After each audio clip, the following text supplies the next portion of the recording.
Hello students, कैसे हैं आप सब लोग? अच्छे ही होंगे। स्वागत है आप सभी का हमारे इस YouTube चैनल पर। स्टूडेंट्स, एनसीईआरटी साइंस सॉल्यूशन के अंतर्गत आज हम बात करेंगे क्लास 8th की जो साइंस है उसका चैप्टर 10, जैसा कि आप स्क्रीन पर देख पा रहे हैं। किशोरावस्था की ओर चैप्टर का नाम है और इस चैप्टर के प्रश्नोत्तरों के बारे में आज हम बात करने वाले हैं। अगर आप इस चैनल पर नए हैं तो चैनल के साथ बने रहिए और वीडियो को लास्ट तक जरूर देखिएगा। स्टूडेंट्स, वीडियो अच्छा लगता है तो वीडियो को लाइक करिए, अपने दोस्तों में शेयर करिए और चैनल को सब्सक्राइब करके बेल आइकन को जरूर दबाइए। तो चलिए, आपका बिना टाइम वेस्ट किए शुरुआत करते हैं आज की क्लास की और बात करते हैं इस चैप्टर के अभ्यास प्रश्नों की। आज की क्लास का पहला प्रश्न ये रहा आप लोगों के सामने। प्रश्न है, शरीर में होने वाले परिवर्तनों के लिए उत्तरदायी अंतःस्रावी ग्रंथियों द्वारा स्रावित पदार्थ का क्या नाम है?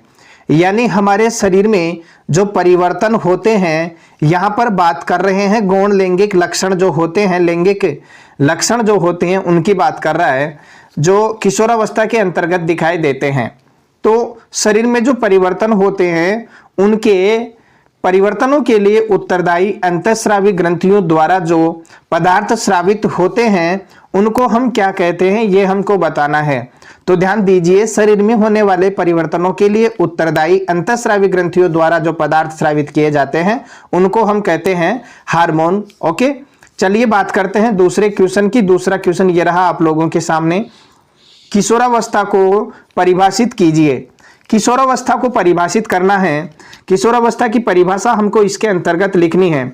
तो देखिए, किशोरावस्था क्या है कि जीवन काल की वह अवधि जब शरीर में ऐसे परिवर्तन होते हैं जिसके परिणाम स्वरूप जनन परिपक्वता आती है, किशोरावस्था कहलाती है। यानी जीवन काल की वह अवधि जब शरीर में ऐसे परिवर्तन होते हैं जिनके परिणाम स्वरूप क्या आती है, जनन परिपक्वता। जनन परिपक्वता का मतलब यहाँ पर है कि प्रजनन काल के लिए परिपक्व होना, तो वही क्या कहलाती है, किशोरावस्था कहलाती है। और किशोरावस्था की अगर मैं बात करूं तो किशोरावस्था लगभग 11 वर्ष की आयु से प्रारंभ होती है और 18-19 वर्ष की आयु तक रहती है। तो आप लोगों ने यहां पर अंतःस्रावी ग्रंथियों से स्रावित होने वाले शरीर में जो परिवर्तनों के लिए उत्तरदायी पदार्थ होते हैं उनको देख लिया कि हार्मोन होते हैं। किशोरावस्था की परिभाषा आप लोगों ने देख ली कि किशोरावस्था किसे कहते हैं, कब से ये स्टार्ट होती है, कब तक रहती है।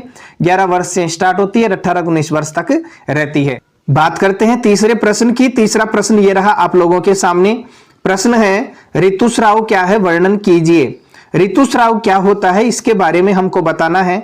तो ध्यान दीजिए, ऋतुस्राव जो है स्त्रियों में यौवनारंभ पर अंडाणु परिपक्व होने लगते हैं।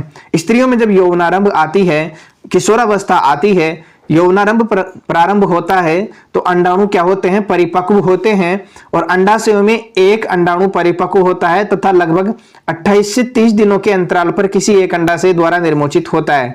यानी स्त्रियों में यौवनारंभ पर क्या बनते हैं, अंडाणु परिपक्व होते हैं और वही अंडाणु अंडाशयों में परिपक्व होते हैं। अंडाशय में जब एक अंडाणु परिपक्व होता है तो लगभग 28 से 30 दिन के बाद में क्या करते हैं, ये किसी एक अंडाशय द्वारा निर्मोचित होते हैं, यानी बाहर निकाले जाते हैं। और इस अवधि में गर्भाशय की दीवार मोटी हो जाती है। जब ऋतुस्राव होता है उस समय लगभग क्या होती है, गर्भाशय की दीवार जो होती है वो मोटी हो जाती है। और जब अंडाणु का निषेचन नहीं हो पाता है तब उसी स्थिति में अंडाणु तथा गर्भाशय का ये मोटा स्तर उसकी रुधिर वाहिकाओं सहित निस्तारित हो जाता है। यानी जब निषेचन की प्रक्रिया नहीं होती है तो गर्भाशय की ये जो मोटी दीवार होती है वो और अंडाणु दोनों क्या करते हैं, रुधिर वाहिकाओं सहित नष्ट हो जाते हैं और बाहर निकलते हैं। तो तब ऋतुस्राव उसको बोलते हैं। इसमें स्त्रियों में क्या होता है, रक्तस्राव होता है जिसे ऋतुस्राव अथवा रजोधर्म कहते हैं। ऋतुस्राव लगभग 28 से 30 दिनों में एक बार होता है, जिसको सामान्य स्थिति में मेंस्ट्रुअल साइकिल और अपन नॉर्मल तौर पर एमसी बोलते हैं। तो ऋतुस्राव को मेंस्ट्रुअल साइकिल या एमसी बोला जाता है और ये महिलाओं में यानी स्त्रियों में यौवनारंभ पर होता है। 28 से 30 दिन में एक बार होता है। क्यों होता है ये आपने जान लिया अभी कि जब ऋतुस्राव होता है, यानी अंडाशय में अंडाणु परिपक्व होते हैं तो अंडाशय अंडाणुओं को निर्मोचित करता है और 28 से 30 दिन में एक बार निर्मोचन होता है। जब निषेचन की प्रक्रिया नहीं होती है तो अंडाणु और रुधिर वाहिनियां और गर्भाशय की जो फूली हुई दीवार होती है ये सब नष्ट होकर शरीर से बाहर निकलती है टूट के, तो उस समय क्या होता है, रक्तस्राव होता है और इसे ही क्या बोलते हैं अपन, ऋतुस्राव या रजोधर्म कहते हैं। इसका टाइम जो है ना, पीरियड, ये जरूर ध्यान रखना कि 28 से 30 दिन में एक बार आता है। छोटा सा प्रश्न पूछा जा सकता है कि महिलाओं में ऋतुस्राव की या मानव में ऋतुस्राव की जो अवस्था है या समय पूछा जा सकता है कि कितने दिनों में एक बार होता है, तो 28 से 30 दिनों में एक बार होता है। ठीक है, चलिए बात करते हैं नेक्स्ट क्वेश्चन की। चौथा प्रश्न ये रहा कि यौवनारंभ के समय होने वाले शारीरिक परिवर्तनों की सूची बनाइए, यानी यौवनारंभ के समय शरीर में कौन कौन से परिवर्तन होते हैं। अब यौवनारंभ में होने वाले परिवर्तनों की बात करें तो मनुष्य में देखिए कौन कौन से परिवर्तन होते हैं। पहला परिवर्तन है लंबाई में वृद्धि, मनुष्य की या बालक की क्या बनती है, बालक बालिका की लंबाई में वृद्धि होती है, लंबाई बढ़ने लग जाती है। दूसरा परिवर्तन है शारीरिक आकृति में परिवर्तन, शरीर की जो आकृति है वो परिवर्तित हो जाती है। आपने देखा होगा कि 10-11 साल तक कोई बालक बालिका है वो छोटे से बच्चे की तरह नजर आते हैं, लेकिन 13-14 वर्ष तक वो काफी उनका शरीर वृद्धि कर जाता है, शारीरिक आकृति में भी परिवर्तन आ जाता है और लंबाई भी बढ़ जाती है। तीसरा है स्वर में परिवर्तन, आवाज, जैसे लड़कों की बात करें तो आवाज भारी होने लग जाती है, लड़कियों की बात करें तो आवाज पतली होने लग जाती है। इसी के साथ देखते हैं चौथा जो परिवर्तन है वो है कि जनन अंगों का विकास। जनन अंग जो होते हैं वो विकसित होने लग जाते हैं, मानसिक, बौद्धिक एवं संवेदनात्मक परिपक्वता प्राप्त होती है। मानसिक रूप से सोचने समझने लग जाते हैं, उनकी बुद्धि में वृद्धि होती है और संवेदनात्मक परिपक्वता जो है वो आ जाती है।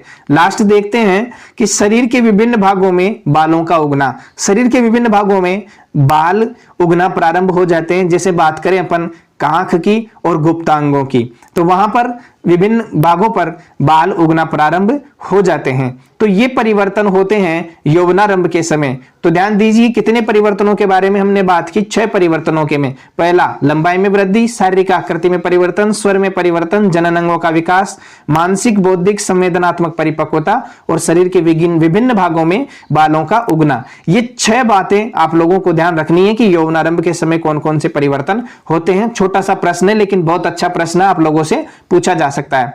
चलिए बात करते हैं नेक्स्ट क्वेश्चन की। 5वां प्रश्न ये रहा आप लोगों के सामने। प्रश्न 5 है, 2 कॉलम वाली एक सारणी बनाइए जिसमें अंतःस्रावी ग्रंथियों के नाम तथा उनके द्वारा स्रावित हार्मोन के नाम दर्शाए गए हों। यानी हमको क्या करना है, 2 कॉलम वाली सारणी बनानी है। एक तरफ तो लिखना है अंतःस्रावी ग्रंथि और दूसरी तरफ लिखना है उसका स्रावित हार्मोन। तो देखिए यहां सारणी बनी हुई है, अंतःस्रावी ग्रंथियां लिखी हुई है यहां पर और इधर लिखे हुए हैं स्रावित हार्मोन। यानी इधर तो ग्रंथि का नाम होगा, इधर उससे स्रावित होने वाले हार्मोन का नाम होगा। तो एक एक करके हम देखते हैं। सबसे पहले देखते हैं नंबर 1 पर आता है पीयूष ग्रंथि। भाई पीयूष ग्रंथि 1 नंबर पर ही क्यों आता है, इसको मुख्य क्यों माना जाता है, इसके बारे में हम बात करते हैं। देखिए पीयूष ग्रंथि जो होती है इसको मास्टर ग्रंथि भी कहते हैं और बाकी की जितनी भी ग्रंथियां होती है उनके द्वारा स्रावित हार्मोन जो होते हैं उनका कंट्रोल कौन करती है, पीयूष ग्रंथि करती है। ठीक है, इसीलिए पीयूष ग्रंथि को मास्टर ग्रंथि कहते हैं।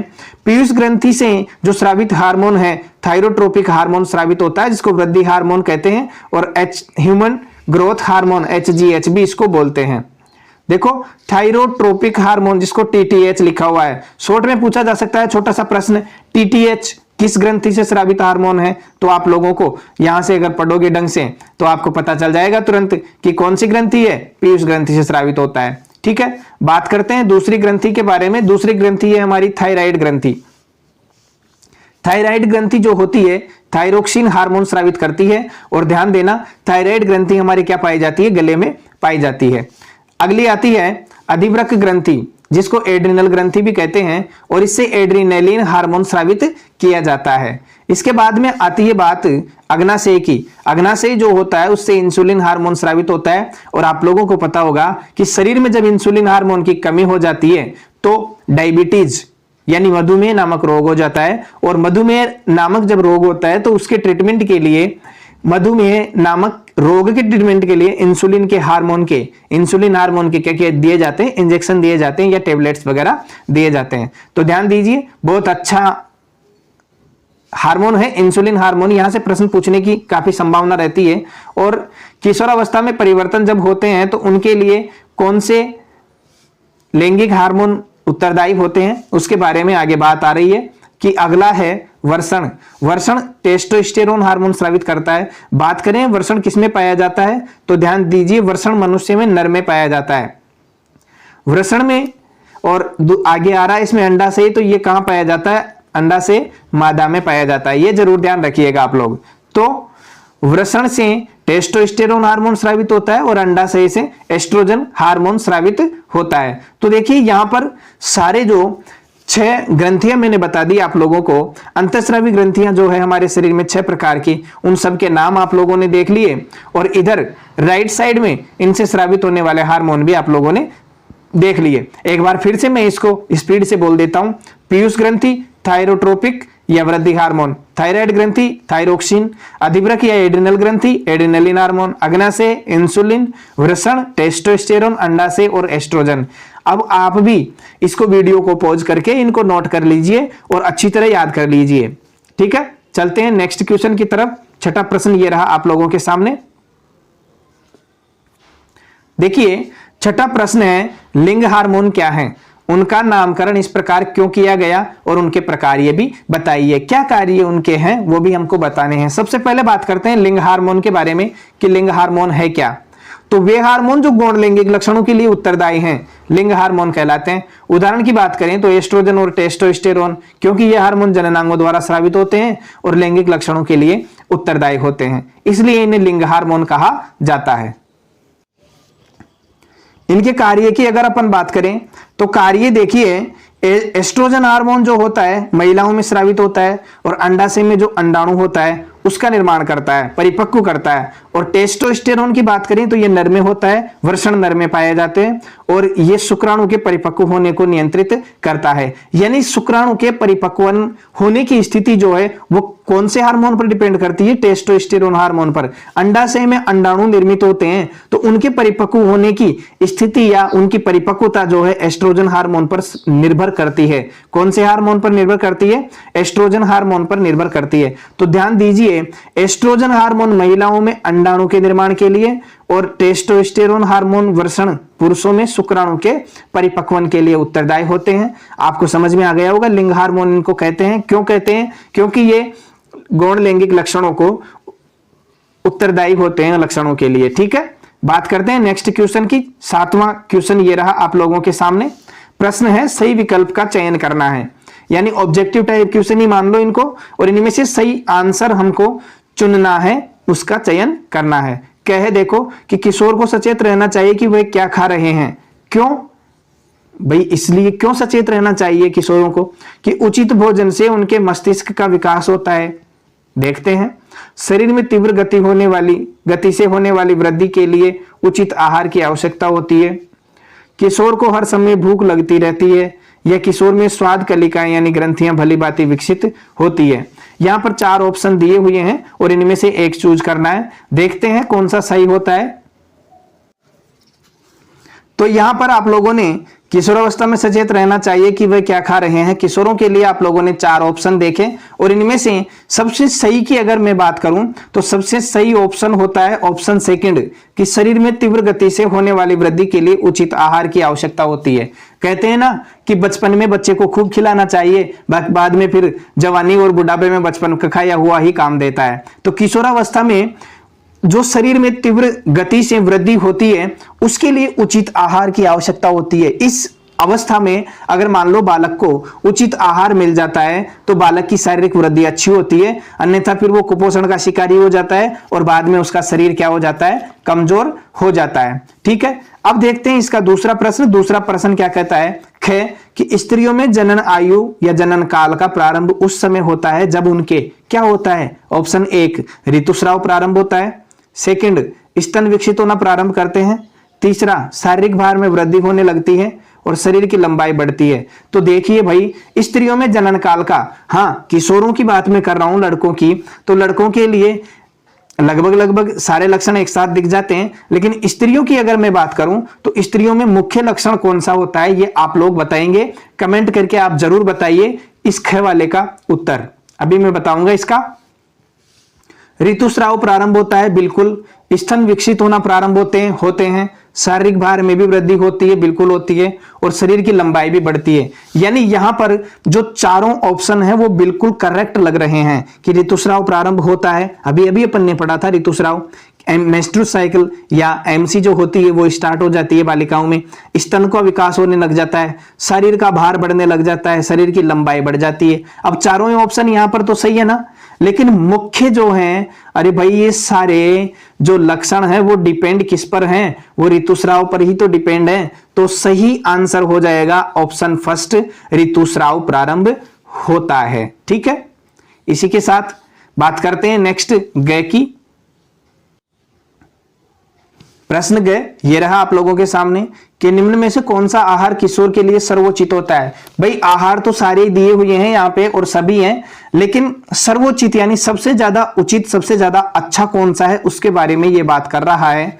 तो देखते हैं हम एक एक करके कौन कौन से हैं जो किशोर के लिए उचित होते हैं। चिप्स, नूडल्स, केक, कोक, रोटी, दाल, सब्जियां, चावल, नूडल्स, बर्गर, शाकाहारी टिक्की, चिप्स तथा लेमन। तो ध्यान दीजिए यहां पर किशोर अवस्था में बिल्कुल नॉर्मल जो आहार होता है वही सर्वोचित होता है। चिप्स, नूडल्स ये पैकिंग वाले हैं, बिल्कुल अच्छे नहीं है। चावल, नूडल्स, बर्गर ये भी अच्छे नहीं है। शाकाहारी टिक्की, चिप्स, लेमन, ये चिप्स पैकिंग सामान है, तो ये जो पैकिंग वाला सामान होता है वो अच्छा नहीं होता है। तो ध्यान दीजिए रोटी, दाल और सब्जियां बिल्कुल नॉर्मल जो भोजन है, आहार है, वो किशोरों के लिए सर्वोचित होता है। तो यहां पर ऑप्शन सेकंड सही हो जाएगा, रोटी, दाल और सब्जियां। चलिए बात करते हैं नेक्स्ट 8वें प्रश्न की। 8वां प्रश्न ये रहा आप लोगों के सामने, निम्न पर टिप्पणी लिखनी है। अब टिप्पणी किस किस पे लिखनी है वो हमको देखना है। सबसे पहले तो है एडम्स एप्पल, ये क्या होता है। दूसरा है गौण लैंगिक लक्षण, ये क्या होते हैं। और तीसरा है गर्भस्थ शिशु में लिंग निर्धारण, गर्भ में शिशु का लिंग निर्धारण कैसे होता है। एडम्स एप्पल क्या होता है और गौण लैंगिक लक्षण क्या होते हैं, इनके बारे में हमको छोटी छोटी कुछ शब्द लिख के टिप्पणी करनी है। तो चलिए बात करते हैं हम एक एक करके। सबसे पहले बात करते हैं एडम्स एप्पल के बारे में कि ये एडम्स एप्पल है क्या। एडम्स एप्पल है कि यौवनारंभ में स्वरयंत्र तथा लेरिंग्स में वृद्धि का प्रारंभ होता है। यौवनारंभ जब स्टार्ट होता है तो स्वर यंत्र जो होता है या लेरिंग्स होता है वृद्धि प्रारंभ करता है। लड़कों का स्वर यंत्र विकसित होकर अपेक्षाकृत बड़ा हो जाता है। लड़कों में ध्यान देना, जो स्वर यंत्र होता है अपेक्षाकृत बड़ा होता है।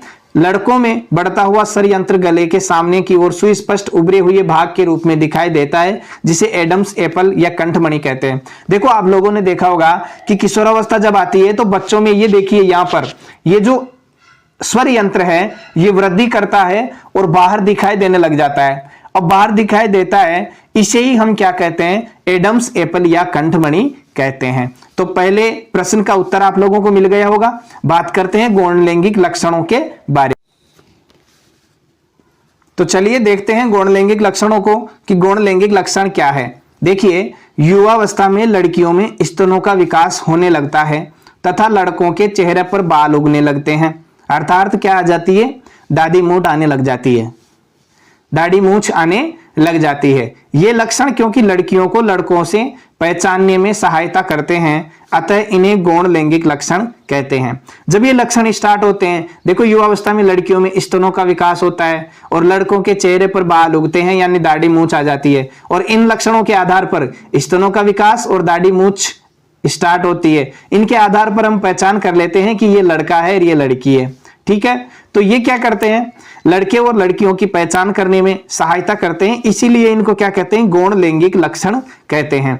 लड़कों के सीने पर भी बाल आ जाते हैं। लड़कों एवं लड़कियों के दोनों में ही बगल एवं जांघ के ऊपरी भाग अथवा प्यूबिक जो भाग होता है, प्यूबिक क्षेत्र में भी बाल आ जाते हैं और इन्हें क्या बोलते हैं, अपन गौण लैंगिक लक्षण बोलते हैं। ठीक है, बात करते हैं गर्भस्थ शिशु में लिंग का निर्धारण कैसे होता है उसके बारे में। तो देखिए गर्भस्थ शिशु में लिंग निर्धारण कैसे होता है उसको हम देखते हैं। गर्भस्थ शिशु में लिंग निर्धारण कैसे होता है उसकी बात करते हैं। तो निषेचित अंडाणु अथवा युग्मनज जो होता है, ध्यान दीजिए, एक जैसे शुक्राणु है और एक अंडाणु है, तो इन दोनों को तो हम क्या बोलते हैं, युग्मक बोलते हैं। लेकिन जैसे ही इनमें संलयन की प्रक्रिया हुई, इसमें क्या हो जाता है, डबल कोशिकाएं आ जाती, एक मेल की और एक फीमेल की, नर युग्मक और मादा युग्मक आ जाते हैं, और युग्मक मिलके जब संलयन करते हैं तो उसको हम बोलते हैं युग्मनज। ये ध्यान रखिएगा आप लोग, युग्मक और युग्मनज कई जगह ये शब्द आएंगे, तो ये जरूर ध्यान रखना कि युग्मक किसे कहते हैं और युग्मनज किसे कहते हैं। युग्मक अनिषेचित होते हैं, एक कोशिका होती है, और युग्मनज जो होता है वो निषेचित होता है, उसमें दो कोशिकाएं हो जाती है। ठीक है, तो निषेचित अंडाणु अथवा युग्मनज में जन्म लेने वाले शिशु के लिंग निर्धारण का संदेश होता है। लिंग निर्धारण का जो संदेश होता है, निषेचित होने वाले अंडाणु या युग्मनज में जन्म लेने वाले शिशु का लिंग निर्धारण का संदेश होता है। यह संदेश निषेचित अंडाणु में धागे की संरचना अर्थात गुणसूत्रों में निहित होता है। जानते होंगे आप लोग गुणसूत्र क्या होते हैं, गुणसूत्रों के आधार पर ही तो लिंग का निर्धारण होता है। सभी मनुष्यों की कोशिकाओं के केंद्रक में कितने गुणसूत्र होते हैं, 23 जोड़े गुणसूत्र पाए जाते हैं, और 23 जोड़े में से 2 गुणसूत्र यानी एक जोड़ी गुणसूत्र जो होते हैं वो क्या होते हैं, लिंग सूत्र होते हैं, और जिन्हें XMY कहते हैं।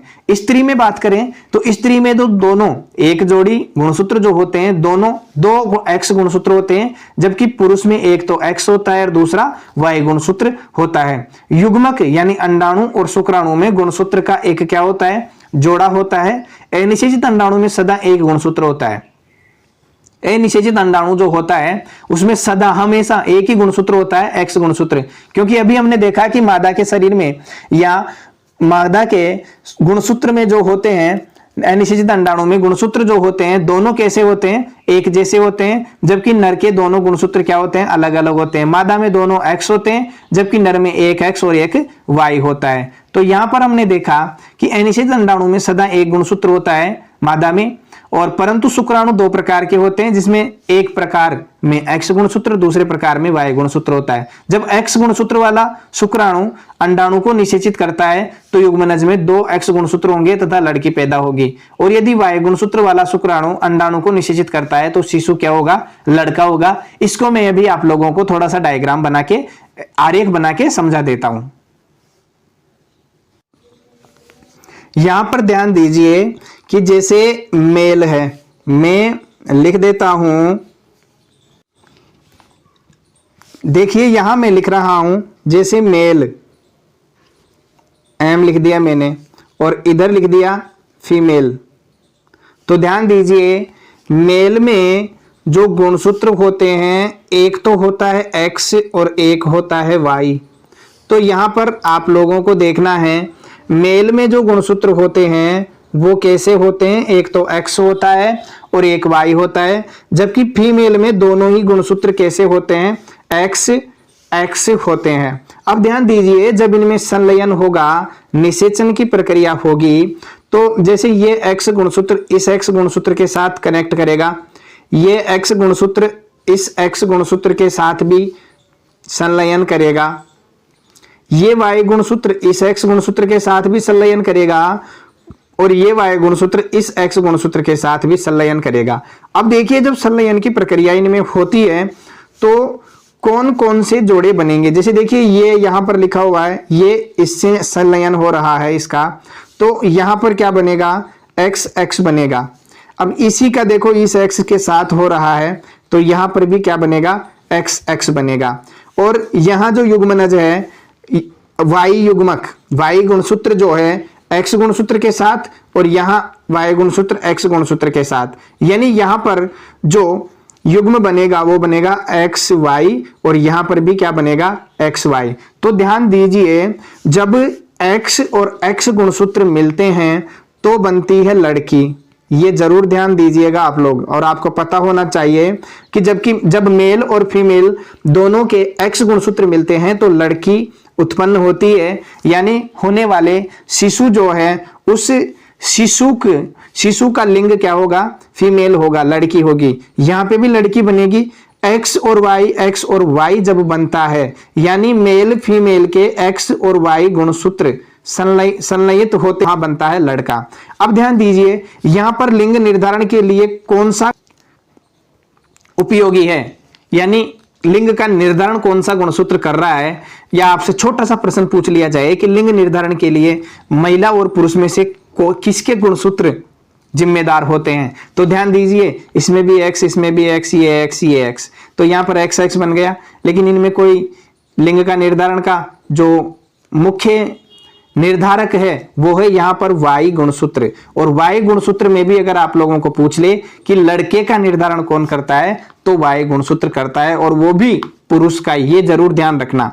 तो लिंग निर्धारण में लड़के के लिंग का निर्धारण कौन करता है, पुरुष का y गुणसूत्र करता है। तो आशा करता हूं आप लोगों को ये अच्छी तरह समझ में आ गए होंगे कि मेल फीमेल XY XX गुणसूत्र जब कनेक्ट होते हैं, संलयन करते हैं, तो XX XX XY XY बनता है। डबल X जब होते हैं तो लड़की बनती है, और XY जब होता है तो लड़का बनता है। ठीक है, चलिए बात करते हैं नेक्स्ट क्वेश्चन की। चलिए बात करते हैं 9वें प्रश्न की। और 9वां प्रश्न बहुत ही अच्छा प्रश्न है। ऐसे जो प्रश्न होते हैं शब्द पहेली वाले, इनको आपको जरूर करना चाहिए। इनमें से छोटे प्रश्न बनने की 100% संभावना रहती है। प्रश्न है, शब्द पहेली है, शब्द बनाने के लिए संकेत का संदेश प्रयोग कीजिए। यानी संकेत दिया हुआ है और उसका प्रयोग करते हुए हमको ये जो शब्द पहेली है उसको कंप्लीट करना है। अब देखिए, जैसे बाएं से दाएं ओर हम चल रहे हैं, बाएं से दाएं तरफ चलते हैं, तो सबसे पहले देखो लिखा हुआ है नंबर 3 पर, एड्रीनल ग्रंथि से स्रावित हार्मोन। यानी एड्रीनल ग्रंथि से स्रावित होने वाले हार्मोन का हमको नाम लिखना है। तो देखिए, एड्रीनल ग्रंथि से स्रावित हार्मोन होता है एड्रीनलिन हार्मोन। तो यहां हम लिख लेते हैं, देखो ड्री यहां लिखा हुआ है, न में लिख देता हूं एड्रीनली, थोड़ा बड़ा हो गया यहां पर, न छोटा लिख देता हूं एड्रीनलीन,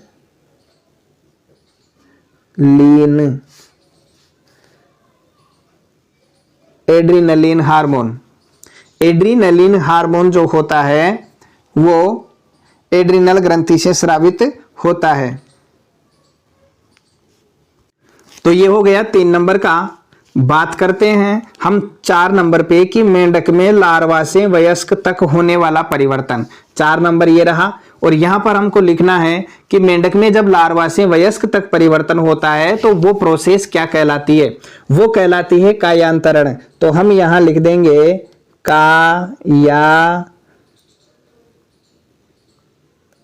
कायांत रे और ये ण, कायांतरण हो गया। ठीक है, यहां ये न तय है, ध्यान रखिएगा, कायांतरण।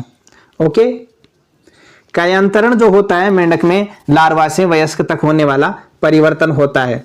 बात करते हैं नेक्स्ट 5वें की। 5 नंबर पे है कि अंतःस्रावी ग्रंथियों द्वारा स्रावित हार्मोन जो होते हैं उनको हम क्या कहते हैं। अंतःस्रावी ग्रंथियों द्वारा स्रावित हार्मोन जो होते हैं, या यहां पर देखो हार्मोन तो उसका नाम ही हो जाएगा, लेकिन अंतःस्रावी ग्रंथियों द्वारा स्रावित पदार्थ, बिल्कुल स्रावित पदार्थ ही लिखा हुआ है यहां पर, मैंने गलत पढ़ दिया। अंतःस्रावी ग्रंथियों द्वारा स्रावित जो पदार्थ होते हैं उनको हम हार्मोन कहते हैं, मैंने आंसर पहले ही बोल दिया।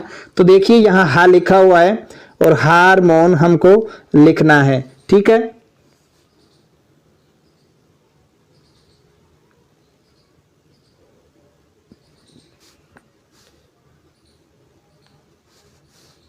हार्मोन, ये हो गया हार्मोन। अंतःस्रावी ग्रंथियों से जो पदार्थ स्रावित होते हैं उनको हम हार्मोन कहते हैं। बात करते हैं अगले की। अगला है 6 नंबर पे, किशोरावस्था को कहा जाता है। किशोरावस्था जो होती है उसको क्या कहा जाता है, तो ध्यान दीजिए, टी लिखा हुआ है ना 6 नंबर पे, तो टीनजर्स उसको कहा जाता है। टीनजर्स, यहां लिख देते हैं हम न, यहां लिख दिया जय, और यहां लिख देंगे से लगा के ऊपर रे, टेंजर्स। अब आते हैं ऊपर से नीचे की ओर। तो ऊपर से नीचे की ओर में सबसे नंबर 1 पर लिखा हुआ है अंतःस्रावी ग्रंथियों का दूसरा नाम। अंतःस्रावी जो ग्रंथियां होती है उनका दूसरा नाम क्या होता है, तो देखिए 1 नंबर पर ये रहा 1 नंबर, ऊपर से नीचे जब हम चलेंगे तो नलिका लिखा हुआ है, नलिका, तो नलिका, और यहां पर हम लिख देंगे विहीन, नलिका विहीन ग्रंथियां होती है, ये अंतःस्रावी ग्रंथियां जो होती है, तो वी और ही लिख दो, ने नीचे लिखा हुआ है ही, अपने आप ही आ जाएगा। तो ध्यान दीजिए, इनको क्या कहते हैं, अंतःस्रावी ग्रंथियों का दूसरा नाम क्या होता है, नलिका विहीन होता है। ऊपर से नीचे की तरफ हम देख सकते हैं। बात करते हैं नेक्स्ट की। अगला आता है हमारे पास में दूसरा, ऊपर से नीचे कि स्वर पैदा करने वाला यंत्र क्या होता है। तो भाई देखिए 2 नंबर ये रहा, ऊपर से नीचे जब हम जाएंगे तो स्वर यंत्र तो लिखा हुआ है, अपन को तो त्रही तो लिखना है, तो ये हो गया स्वर यंत्र। चलते हैं नेक्स्ट तीसरे की तरफ। तीसरा है स्रावी हार्मोन जो होते हैं वो कौन से होते हैं। तो स्रावी हार्मोन, अरे भाई यहां पर स्रावी हार्मोन सिर्फ लिखा हुआ है, लेकिन अगर नर या मादा का बोल देता तो हम आसानी से लिख देते थे। लेकिन यहां पर 3 नंबर पर देखिए, ऊपर से नीचे एस्ट्रो और ने लिखा हुआ है, तो हम जानते हैं कि स्रावी हार्मोन जो है एस्ट्रोजन है, तो एस्ट्रो लिखा हुआ है जय और लिख दो, बस हो गया पूरा अपना काम। ये लो एस्ट्रोजन, ठीक है। अब देखिए इसको जल्दी से आप रिपीट कीजिएगा, बहुत ही अच्छा प्रश्न है। यहां से बहुत सारे प्रश्न आप लोगों के क्लियर हो गए। जैसे बाईं से दाएं तरफ एड्रिनल ग्रंथि से स्रावित हार्मोन, एड्रीनलिन हार्मोन, ठीक है। दूसरा देखिए 4 नंबर पे मेंढक में लार्वा से वयस्क तक होने वाला परिवर्तन कायांतरण होता है। अंतःस्रावी ग्रंथियों द्वारा स्रावित पदार्थ जो होते हैं क्या होते हैं, हार्मोन होते हैं। किशोरावस्था को क्या कहा जाता है, टीनेजर्स कहा जाता है। अंतःस्रावी ग्रंथियों का दूसरा नाम, ऊपर से नीचे अंतःस्रावी ग्रंथियों का दूसरा नाम नलिका विहीन। स्वर पैदा करने वाला स्वर यंत्र, और स्रावी हार्मोन जो होता है एस्ट्रोजन होता है। तो इस प्रकार आप लोग इसको अपनी जो बुक है उसके लास्ट में जो क्वेश्चन होंगे उसमें कंप्लीट कर लीजिए, या फिर ऐसी सारणी बना के उसको भी आप रफ कॉपी में लिख सकते हैं, या फिर स्क्रीनशॉट इसका लेके आप रख लीजिएगा। फिर जैसे आप क्वेश्चन आंसर सोल्व करो तो उसको कंप्लीट कर लीजिएगा। आप स्क्रीनशॉट लीजिए, आपको 2 सेकंड मिल रहे हैं। चलिए बात करते हैं नेक्स्ट। आज के क्लास का अंतिम प्रश्न यह रहा आप लोगों के सामने। नीचे दी गई सारणी में आयु वृद्धि के अनुपात में लड़कों एवं लड़कियों की अनुमानित लंबाई के आंकड़े दर्शाए गए हैं। लड़के एवं लड़कियों दोनों की लंबाई एवं आयु को प्रदर्शित करते हुए एक ही ग्राफ कागज पर ग्राफ खींचिए, और इससे आप क्या निष्कर्ष निकाल सकते हैं ये भी आप लोगों को बताना है। क्या करना है, नीचे देखो ये ग्राफ जो इधर दिया हुआ है ये तो अपन को बनाना है, और बुक में आपको मिलेगा ये सारणी मिलेगी। इस सारणी के अकॉर्डिंग हमको ग्राफ बनाना है। सारणी में क्या दिया हुआ होगा, आयु की जो वृद्धि होगी अनुमानित लड़कों और लड़कियों की लंबाई के आंकड़े दिए हुए हैं, और दोनों की लंबाई और आयु को प्रदर्शित करते हुए एक ही ग्राफ हमको बनाना है, ठीक है। तो देखिए इधर दी हुई है आयु वर्षों में, यहां लंबाई दी हुई है, ये तो लड़कों की और ये लड़कियों की।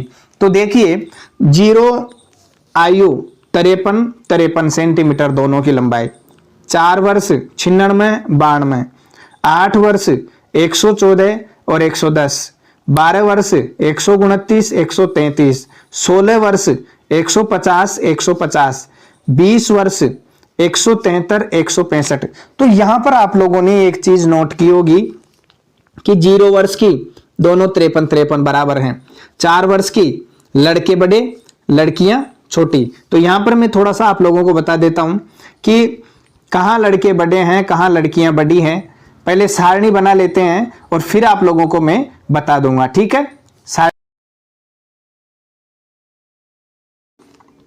तो यहां हम देख रहे हैं एक तरफ ये x और y अक्ष हमको बनाने हैं, x और y अक्ष हम बना लेंगे। ये x अक्ष होता है और ये y अक्ष होता है, आप लोगों को पता होगा। दोनों अक्ष पर देखिए, x अक्ष पर तो हम लंबाई लिख देते हैं और y अक्ष पर इनकी एज लिख देते हैं, उम्र लिख देते हैं। अब इसी के अकॉर्डिंग अपन ग्राफ बनाएंगे, जैसे 50 से 70 90 110 130 150 170, यानी ग्राफ का जो एक खाना होता है, एक खाना बराबर हम मान लेते हैं इधर 20 सेंटीमीटर x अक्ष पर। y अक्ष की बात करें तो यहां पर देखिए 0 से 4 4 से 8 8 से 12 12 से 16 16 से 20, यानी एक खाना बराबर हम मान लेते हैं यहां पर 4 वर्ष। ये इकाई होती है, ये इकाई हमको माननी होती है। जब तक हम इकाई नहीं मानते तब तक हम ग्राफ नहीं बना सकते। तो इनको सबको मैं हटा देता हूं और फिर एक एक करके ग्राफ को अपन बनाएंगे। देखिए ये सब जो मैंने अभी एक्स्ट्रा बताया आप लोगों को सब हट गया है। अब बात करते हैं अपन जीरो की। तो देखिए लड़के और लड़कियों की अगर हम बात करें तो लड़कों का ग्राफ और लड़कियों का ग्राफ दोनों का यहां बना हुआ है। बस मेरे को तो आपको समझाना है कि यहाँ पे जैसे चौकोर खाना बना हुआ है इस लाइन पर, वो तो है लड़कियों का खाना यानी लड़कियों का ग्राफ, और जो ऐसे तिरछा ये भी है तो चौकोरी, लेकिन ये तिरछा चौकोर है, ये बना हुआ है तो ये लड़कों का ग्राफ होगा। ठीक है, तो देखते हैं, मैं बताता हूं आप लोगों को कि 0 वर्ष पर लड़का और लड़की दोनों की अगर अपन बात करें तो इनकी ऊंचाई जो है, लंबाई जो है कितनी है, 53 सेंटीमीटर है, 53। तो यहां पर 53 दोनों की सेम है। ध्यान दीजिएगा 0 वर्ष पर लड़के और लड़कियां दोनों की उम्र क्या है, 53 है। तो 50 से थोड़ा ऊपर करके अपन ने लिख दिया है। फिर बात करते हैं 4 वर्ष पर, तो लड़कों की तो है 96, ये 90 है। यहां ऊपर की तरफ देखिए आप लोग लड़कों की, ये ऊपर की तरफ तो लड़कों की आ जाएगी, और 92 नीचे की तरफ लड़कियों की है। बात करते हैं 8 वर्ष पे, ये 8 वर्ष वाला ग्राफ आ गया। 8 वर्ष पे है लड़कों की तो है 114, तो देखिए यहां पर 110 है, थोड़ा सा ऊपर करके 114 कर देंगे और उससे थोड़ा सा नीचे करके अपन क्या कर देंगे, 110 कर देंगे। लड़कियों की 110 हो जाएगी। 12 वर्ष की उम्र की अगर अपन बात करें तो 12 वर्ष की उम्र में लड़कों का तो है 129 लंबाई, 130 यहां पे, लड़कों की तो थोड़ा नीचे आएगी और लड़कियों की थोड़ा ऊपर आ जाएगी, 133 है। 129 इस लाइन से नीचे, 133 इस लाइन के ऊपर की तरफ आ जाएगा। ठीक है, अब बात करते हैं आगे 16 वर्ष की। तो 16 वर्ष पर देखिए, बात करते हैं 16 वर्ष की उम्र पर, तो 16 वर्ष की उम्र में लड़कों के लिए और लड़कियों के लिए दोनों के लिए कितनी सेंटीमीटर है, 150 सेंटीमीटर। तो दोनों का एक ही बिंदु पर यहां पर बन जाएगा लड़कों और लड़कियों का। और 20 वर्ष की उम्र की बात करें तो लड़कों की तो है 173, तो ये 170 वाली लाइन है, इसके थोड़ा ऊपर तो हो जाएगा लड़कों की, और 165 है लड़कियों की। तो इन दोनों 150 से 170 बीच का डिवाइडेशन, और इस लाइन के ऊपर वाली लाइन के दोनों के बीच में क्या आ जाएगा, 165 आ जाएगा। इस प्रकार लड़कों और लड़कियों के लिए जो ग्राफ बना है वो आप लोगों के सामने है। अब यहाँ पर प्रश्न में यह भी पूछा गया था कि इससे आप निष्कर्ष क्या निकाल पाएंगे, वो निष्कर्ष भी आप लोगों को बताना है। तो देखिए यहाँ पर निष्कर्ष ये निकला है कि एज जो है 0 एज पर है, दोनों की आयु समान है, तो दोनों का ग्राफ भी समान होगा। 4 वर्ष की उम्र की बात करें तो 96-92 है, लड़के बड़े हैं लड़कियां छोटी है। यानी किस उम्र में लड़के बड़े हैं और किस उम्र में लड़कियां छोटी है, ये आपको देखना है। तो ध्यान दीजिए 0 वाला जो ग्राफ है यहाँ पर लड़के और लड़कियां दोनों समान हैं। 4 वर्ष की उम्र की अगर हम बात करें तो यहाँ पर लड़के बड़े हैं, यहाँ पर मैं लिख देता हूं मेल और यहाँ पर लिख देता हूं मैं फीमेल, और सबका मैं यहाँ बना के आपको बता दूंगा। 4 वर्ष की देखिए, 4 वर्ष में लड़के बड़े हैं और लड़कियां छोटी है।